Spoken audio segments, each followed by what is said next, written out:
My name is Nora Caldwell, and I'm 29 years old. I used to believe that if I kept my voice soft and my head down, the house would stop shaking. That if I made myself small enough, light enough, the floorboards wouldn't creak when I walked on them, and my mother wouldn't sigh like I'd broken something precious just by breathing. My sister Erica didn't have to tiptoe. She made noise, and the house applauded. When Erica got engaged last fall, it was a coronation. Grand Marlowe Ballroom. 12 crystal chandeliers. A band flown in from New York. Valet parking that never seemed to stop. The champagne had gold flakes swirling like confetti in a snow globe.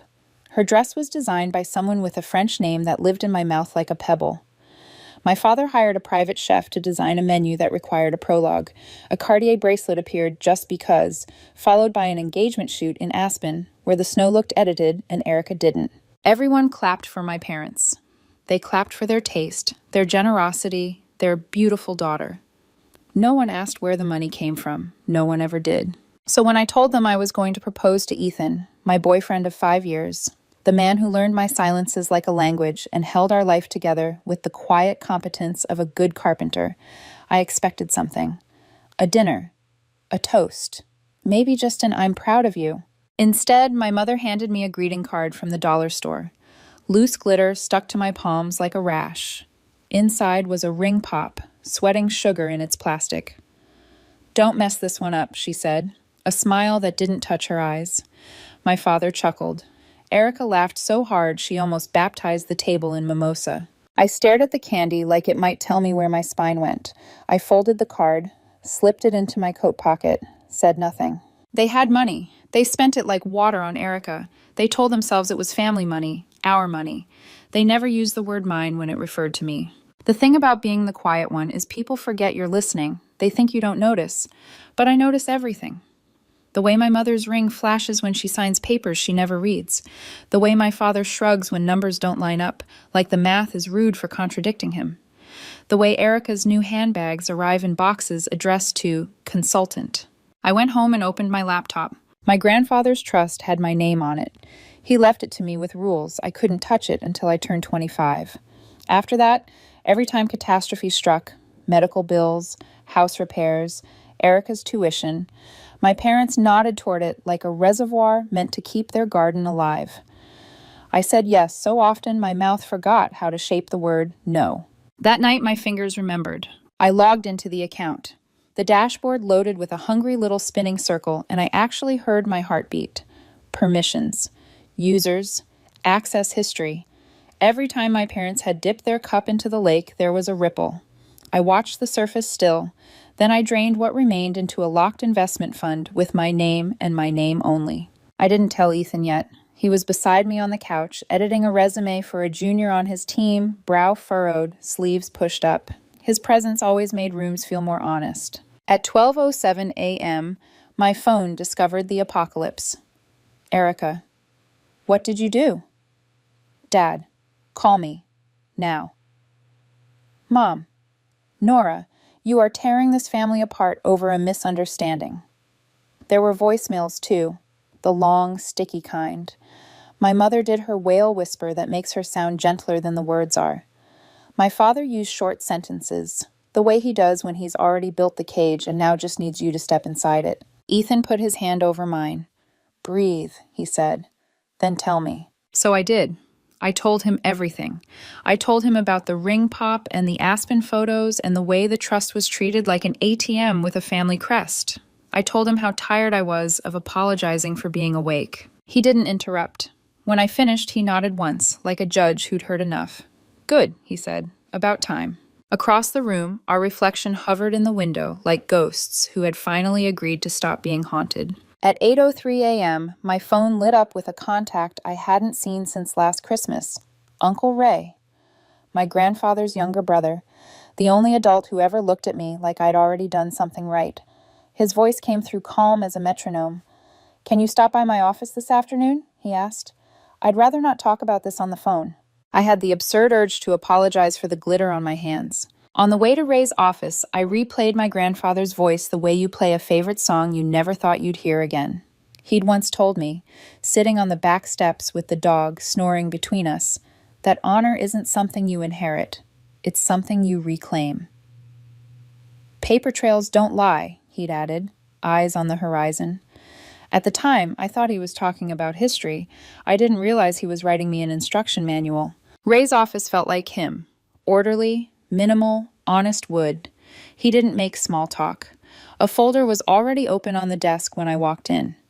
He slid it to me and folded his hands. Inside, bank records, trust access logs, copies of grandfather's will I had never seen. My throat tightened the way a door does when the house settles. "Nora," Ray said, "are you ready to stop being the nice one?" I didn't recognize my own voice when it answered. "Yes." He didn't smile. He just stood, pulled a few documents from the folder, and set a pen on top. "Sign." I didn't ask what they were. Maybe that sounds reckless. It didn't feel like that. It felt like stepping onto a stone you'd tested with your weight 100 times. When I finished, Ray tapped a paragraph with his index finger. Your grandfather included a clause most people in this family have preferred to ignore. If you established financial independence and responsibility before you turned 30, his eyes flicked to me, you had the option to step in as a shareholder. Your action last night qualifies. The word shareholder moved through me like the first clean breath after a panic attack. Ray leaned back. We'll keep this quiet until the shareholder meeting in 3 weeks. Consider it controlled demolition. He said it like a doctor explaining a procedure. In the meantime, you'll get noise from your parents.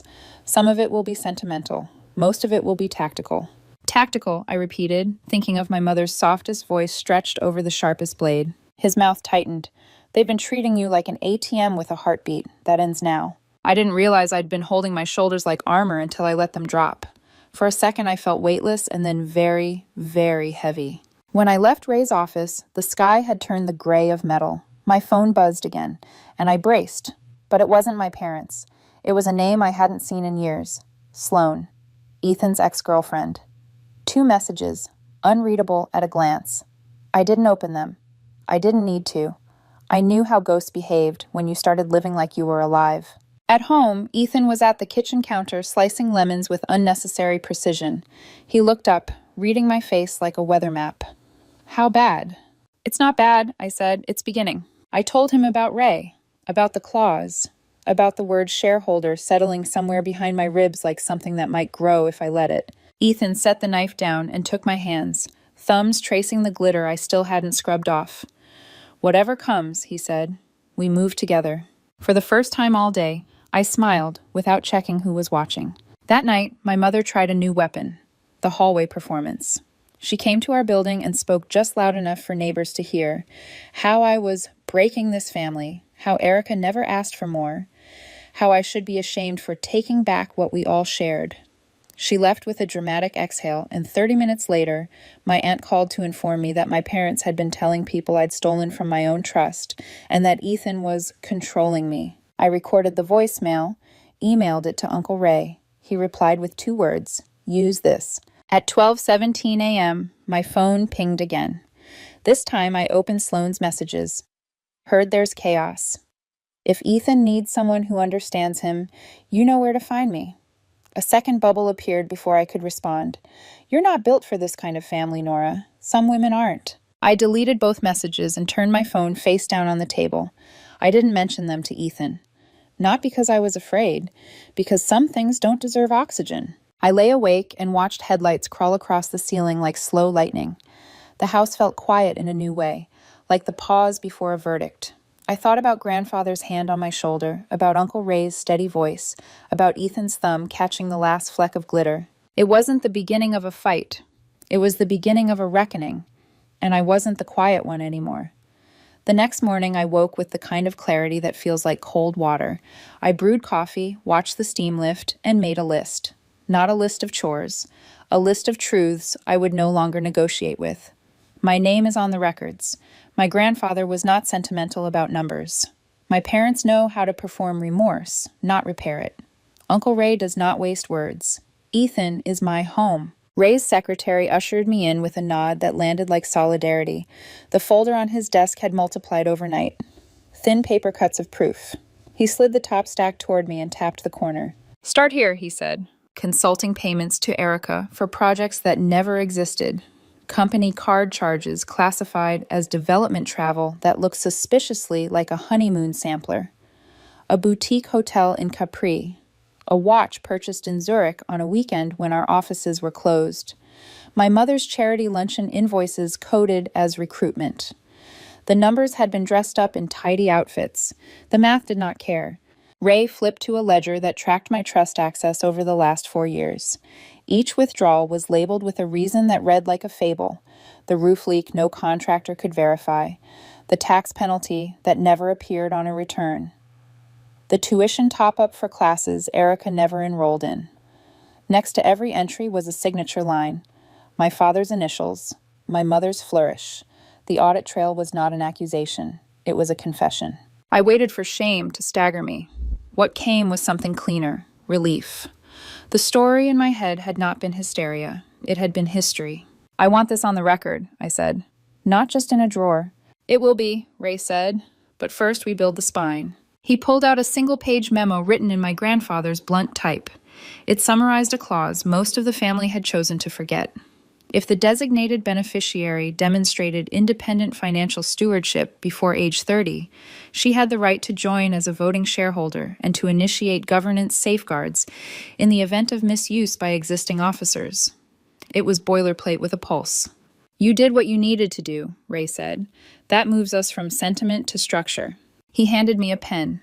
I signed the formal request to activate the clause, then another signature for a temporary confidentiality order regarding my addition to the board. He set a slim brass seal on the stamp.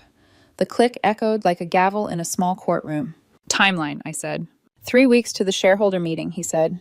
We say nothing. We watch. We verify where the money is still bleeding. We present once. Clean. Surgical. That is controlled demolition. He paused, studying my face. Your parents will not come at you directly yet. They will come through your life. He was right before he finished saying it. At lunch, my mother called Ethan. She did not know he had put his phone on speaker and laid it on the table between us, the way you place a specimen beneath glass. Ethan, dear, she began, syrup over gravel. I wanted to check on you. You must be overwhelmed. Nora is under a lot of stress. She is not thinking clearly. She is damaging our name. Marrying into a family at war is not wise. You are such a good influence. Perhaps you can help her understand. Every sentence was dressed like concern and walked like a threat. Ethan did not posture or push back. He said nothing for a long breath that stretched like a held note. Then he calmly said, Please do not call me again. I will record further contact. He hung up and pressed save.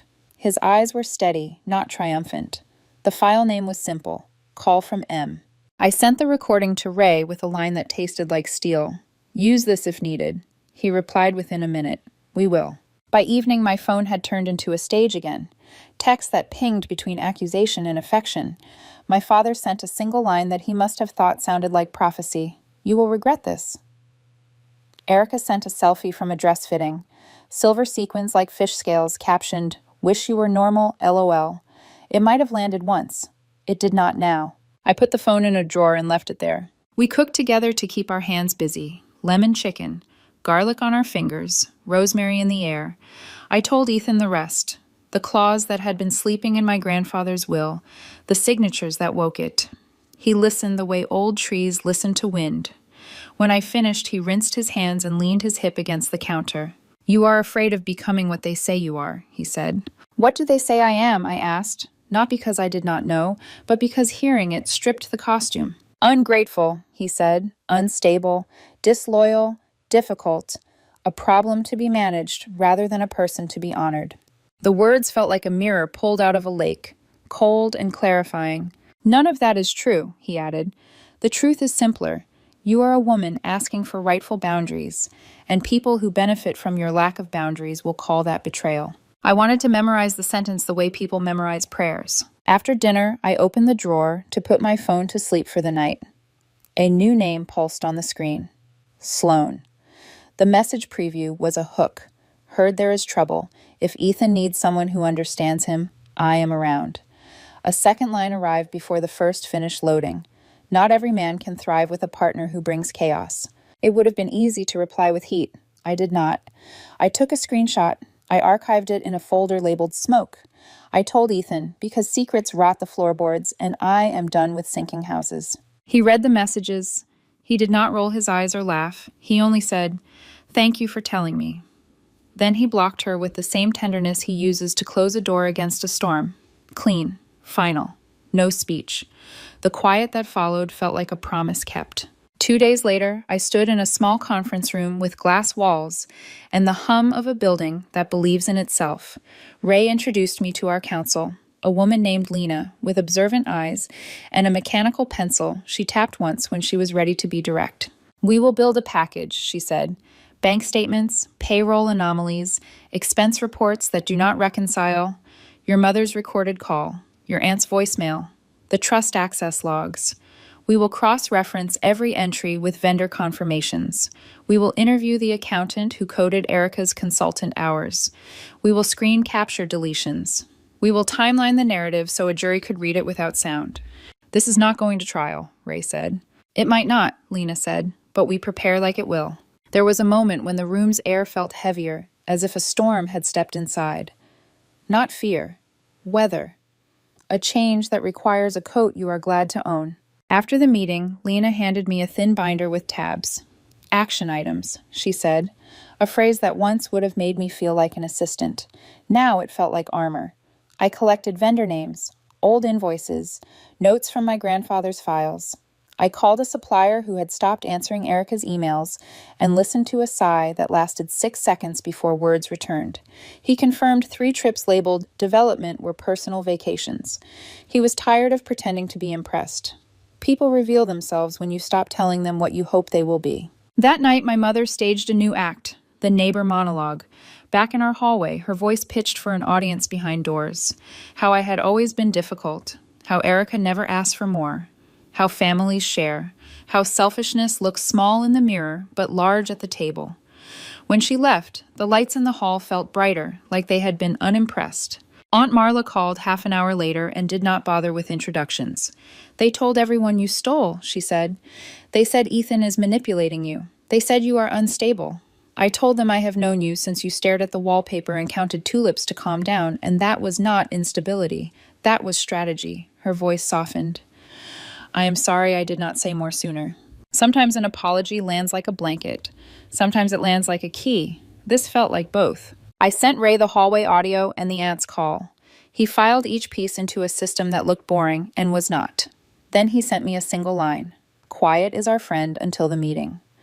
Let them talk. Let them write. Let them record their own reasons." On the 3rd night, the house learned a new stillness, the kind that arrives after decision. I sat at the table with the binder and a cup of tea that drifted steam like a soft flag. Across from me, Ethan sketched a rough seating chart for a future that looked like a small party with warm lights and no performance. He put my name next to his and drew a little square for a dance floor. "What will happen when they realize they cannot bully you back?" he asked. "They will try a different door," I said, "and then a different window."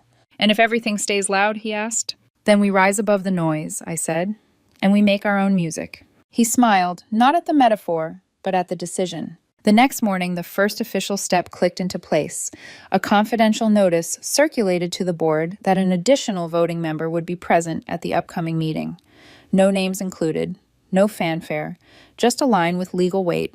Ray texted me a single word: "Done." Later that day, Erica sent a new burst of messages, more frantic than cruel. She asked if I remembered the time she broke the vase, and I said it was me to stop the punishment. She asked if I had to make everything about money. She asked if I would at least leave her wedding alone. I stared at the screen and remembered the ring pop. I typed 5 words and then deleted them. I typed 3. I deleted those too. In the end, I wrote nothing. Silence is not always surrender. Sometimes it is respect for the truth you already spoke. Night fell like a curtain drawing breath. I set my alarm. I set the binder by the door. I put my phone on Do Not Disturb and left it face down without a tremor. In the dark, I repeated my list of truths until it steadied my pulse. My name is on the records. My grandfather planned for this. My parents are not the authors of my future. Uncle Ray is steady. Ethan is my home. Controlled demolition had begun. The old house would not survive it. I would. 3 weeks later, the day of the shareholder meeting, the air itself seemed to hold its breath. I dressed the way my grandfather used to for Sunday work. Simple, sharp, no extravagance. Ethan tied my hair back for me. Steady hands, no words needed. When he looked at me, it wasn't pride or pity I saw. It was recognition. Like he knew this wasn't revenge, it was reclamation. At 9 a.m., I walked into the headquarters my grandfather had built brick by brick before I was even born. Every sound was too clear. The click of my heels, the whisper of paper, the hum of fluorescent lights. Uncle Ray was already there, waiting by the door with a coffee cup and that calm, unreadable look of his. "You ready?" he asked. "I've been ready for years," I said. Inside the conference room, the long mahogany table gleamed like a mirror. My parents stood near the head of it, laughing too loudly at something no one else found funny. My mother wore her favorite emerald set, a performance jewel. My father straightened his tie 3 times when he saw me. The laughter drained out of the room like water from a cracked vase. "What is she doing here?" my father demanded. Ray didn't even look up from his folder. "She's a shareholder now. Didn't you get the memo?" My mother's face went pale. "You can't be serious." Ray's tone was surgical. "I am." The meeting began. Routine updates filled the first few minutes. Vendor reports, quarterly summaries, marketing proposals. My parents relaxed, mistaking civility for safety. Then Ray cleared his throat. The subtle sound of demolition beginning. "There are discrepancies," he said, "significant ones." He projected the financial logs on the wall, expenses labeled as business trips that were actually personal vacations, transfers marked as bonuses for non-existent consulting work. He didn't raise his voice. He didn't need to. The paper spoke. My mother tried to sound composed. "These were internal reallocations. Family operations are never—" Ray cut her off. "You used your daughter's trust fund to finance a wedding." He slid a folder toward her. Inside was a copy of the recorded call between her and Ethan, the one where she warned him to stay away from me. He pressed play. Her own voice filled the room. "Ethan, you must be overwhelmed. Nora is unstable. You should think twice before marrying into this family." The silence that followed was nuclear. One of the board members, a cousin from my grandfather's side, leaned forward. "Is this what you've been doing behind our backs?" My father's face darkened. "You have no right to judge us." But he was talking to ghosts now. Ray's voice stayed level. "You've stolen from this company, lied to your family, mocked your daughter for the very decency you exploited. We've had enough." He turned to me. "The board is prepared to vote. Nora?" I didn't hesitate. "Yes."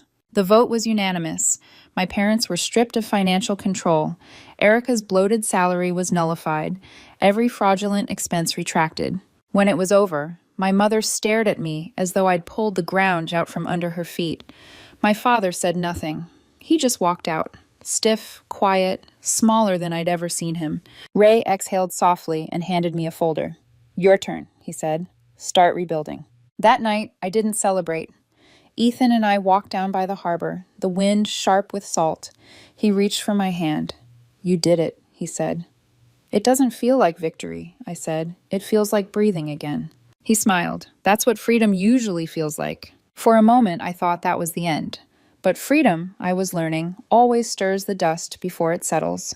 2 days later, Erica called. Her voice was brittle. "You ruined everything, Nora. You're jealous. You've always been pathetic. No one will forgive you." I looked out at the skyline, all steel and distance. "Good luck explaining that to the board," I said, and hung up. That night, I slept better than I had in years. But peace doesn't last long when people lose their power. 3 mornings later, a letter arrived.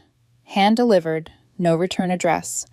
The paper was yellowed, the handwriting unmistakable, my grandfather's, dated 2005. Inside, just one paragraph. "For the one who restores our name when others bury it in greed, there is a key beneath this letter, and a door that only honor can unlock."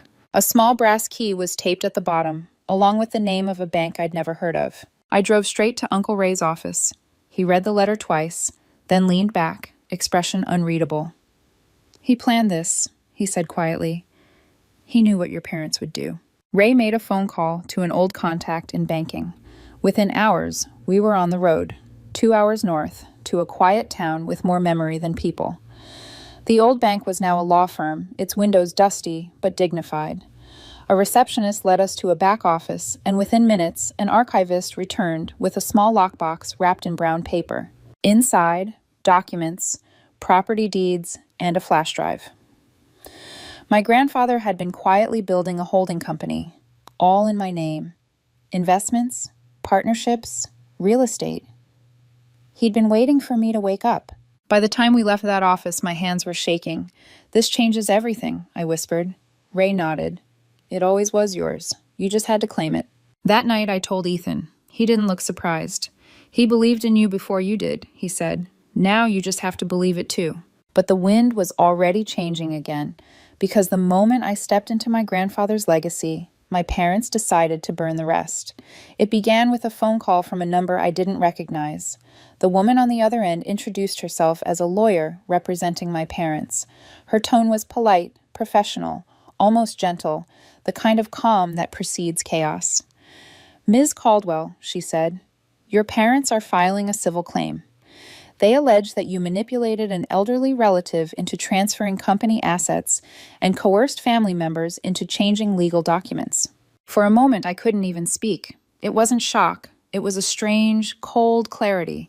They weren't trying to fight back. They were trying to erase me. When I told Ray, he laughed once, low and humorless. "They're throwing fire at a brick wall," he said. "It won't stick, but it's going to get ugly." And it did. The court dismissed the case within weeks, but the damage was in the noise. A local business column ran a headline, "Family Feud Rocks Caldwell Industries." They used a 10-year-old photo of my father and me at a charity event, both of us smiling like strangers pretending to belong in the same story. The gossip spread fast. Relatives whispered, vendors hesitated, and investors called to check in. But Ray was unbothered. He told me, "Let the truth breathe. Lies suffocate on their own." I wanted to believe him, until Erica vanished. No posts, no calls, no explanations. She missed her own rescheduled wedding, and vendors started calling me to ask what had happened. I thought she'd gone into hiding, until Aunt Lisa, my mother's quiet younger sister, reached out. "I got a letter from Erica," she said. Her voice trembled. "She says she didn't know everything, that she needs time." That same night, someone left a folder outside our apartment door. No note, no signature, just my name written in careful loops. Inside were printed emails, hundreds of them, between my parents, Erica, vendors, and accountants. Every transaction, every lie, every fake consulting job. The final email was from Erica to Mom, dated 2 weeks ago. Maybe we are the bad ones. For the first time in my life, I felt something other than anger when I saw her name. Pity, maybe even grief. Ethan stood behind me, reading over my shoulder. "Maybe she's trying to make it right," he said softly. "Or maybe she just wants to feel less guilty," I whispered. I sent the folder to Ray. He called 10 minutes later. "This is gold," he said. "It proves everything. But it also means they'll double down." He was right. The next day, my father sent a formal demand for emotional damages, claiming I had defamed the family and destroyed their future. My mother followed, with a voicemail that sounded rehearsed. "Blood is blood, Nora. You'll regret doing this to us." But the words didn't cut anymore. They slid off like rain on glass. That night, I wrote a single statement and sent it to every vendor, client, and family contact. My parents are no longer associated with Caldwell Industries in any capacity. Any communication from them does not represent our company. Legal actions are in progress. Ray approved it with one word: perfect. Ethan pressed send. The silence that followed wasn't peaceful. It was eerie. It was the sound of something collapsing in the distance. For the first time in months, I turned my phone off and slept without expecting it to light up with threats. But silence, I was learning, always hides motion underneath. A week later, Ray called me into a board meeting. Just him and 3 people I didn't recognize. 2 men in sharp suits, and a woman whose laptop never closed. "These," Ray said, "are the acquisition partners I told you about. They've been waiting for the right leadership. You're it." I froze. "You're saying—" He smiled. "They want to invest in you, Nora, not your parents. You have something they never did: credibility." We went through the proposal, a merger, modern restructuring, full transparency. By the time the meeting ended, my equity had tripled. The company my parents once controlled was now mine to rebuild. When I left the office, I didn't feel triumphant. I felt steady, rooted, like my grandfather's voice was somewhere in the air, saying, "Honor isn't inherited, it's reclaimed." But the next twist was one I didn't see coming. A cousin, Danielle, one of the few who'd sided with me, called one evening, whispering like the phone might betray her. "They're trying again," she said. "Your parents are calling relatives, asking them to sign a petition to vote you out. They're saying you forged documents. They even told people Uncle Ray manipulated you." I asked what happened next. She laughed, bitter and small. "Half of them forwarded me the screenshots. The other half blocked your mom's number. Even Grandma's done with them." For the first time in months, I laughed too. It wasn't a cruel laugh. It was disbelief mixed with relief. By the end of the week, my father sent one last message. "If you keep pushing us out, you'll regret it. Blood is blood." I stared at the text for a long time, then deleted it, because I finally understood. Blood may bind you, but integrity defines you. And that's when it hit me. This wasn't about money anymore. It was about legacy, about who would carry the Caldwell name forward without corrupting it. I didn't want revenge. I wanted release. And for the first time, I felt it. The war they started was over, not because I'd won, but because they'd already lost everything they mistook for love. The quiet didn't last long.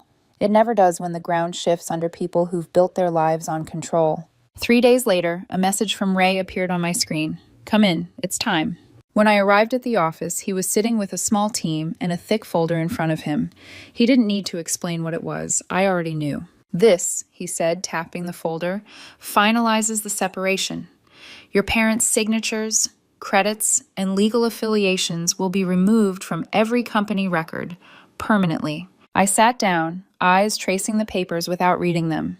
It didn't feel like victory. It felt like closure with consequences. "They'll hate me for this," I said. "They already do," Ray replied. "But hate fades. Legacy doesn't." He pushed a pen toward me. "Sign it." The sound of my signature was quieter than I expected. A whisper, not a roar. Yet it was the loudest piece I'd ever heard. After that, everything moved quickly. The acquisition deal went through. The holding company my grandfather had created became the backbone of the new Caldwell Industries. We rebuilt from the inside out. The old guard, my parents' allies, resigned quietly or were let go. Loyal employees, the ones who'd been overlooked for years, finally got the promotions they deserved. Pay raises, new policies, transparency. For once, the company didn't feel like a family business. It felt like a business run by a family that finally grew up. One afternoon, I found myself standing in my grandfather's old office, untouched since his death. The air smelled faintly of cedar and thyme. On his desk sat the photo I remembered from childhood, him holding me at age 6, my head buried in his shoulder, his hand resting protectively on mine. "Thank you," I whispered. A soft knock at the door pulled me back. It was Ethan, holding 2 cups of coffee. "Thought you could use a break," he said. I smiled. "Feels strange. I used to dream about moments like this, and now that they're here, I don't feel triumphant. Just still." He leaned against this doorway. "Maybe that's the point. You don't need to win anymore. You just need to live." I reached for his hand. "With you, I think I finally can." We planned our engagement quietly. A small garden ceremony, fairy lights, no photographers, no press. Just friends, Ray, and a few relatives who still believed in decency over appearances. But before that day came, there was one last family gathering we couldn't avoid. Grandmother's birthday dinner. Everyone knew what it really was, a silent referendum. Who still sided with whom? When Ethan and I walked in, laughter filled the room. Real laughter, not the brittle kind my mother used to command. Ray was already seated, telling a story to one of the younger cousins. The air was warm. For a moment, it almost felt normal. Then the door opened. My parents walked in. They looked smaller somehow, not thinner, just diminished. My mother's eyes darted across the room, searching for allies that weren't there. My father's shoulders sagged, under a weight no amount of pride could hold up anymore. No one stood, no one greeted them. Even the noise in the room dimmed naturally, without malice, just acknowledgement that the era had ended. They took seats at the far end of the table, ate quietly, left early. When they were gone, grandmother reached for my hand. Her skin was paper soft, but her grip still steady. "Your grandfather," she said, "never trusted them, but he believed in you, and now I see why." I didn't cry. I didn't smile. I just nodded. On the drive home, Ethan asked, "How does it feel, having everything now? The business, the control, the power?" I stared out the window at the passing city lights. It doesn't feel like having everything. It feels like finally having nothing to prove. He smiled at that, reached over, and took my hand. "Then you've already won." I looked at him, the man who stayed through the noise, who never demanded I shrink or perform. "No," I said softly, "we won." The trust account was gone, the company rebuilt. The Caldwell name had been reshaped, not to erase the past, but to correct it. My parents and Erica were still alive somewhere, living in the echo of choices they'd made, but they no longer owned a single piece of me. That night, I stood on the balcony, wind brushing against my face, the city humming below. I thought about my grandfather's words again, about honor not being inherited, but reclaimed. I finally understood what he meant. Sometimes the greatest inheritance isn't money or property. It's the courage to stop pretending broken things are whole. I closed my eyes and whispered, "I'm free." And for the first time in my life, I truly was.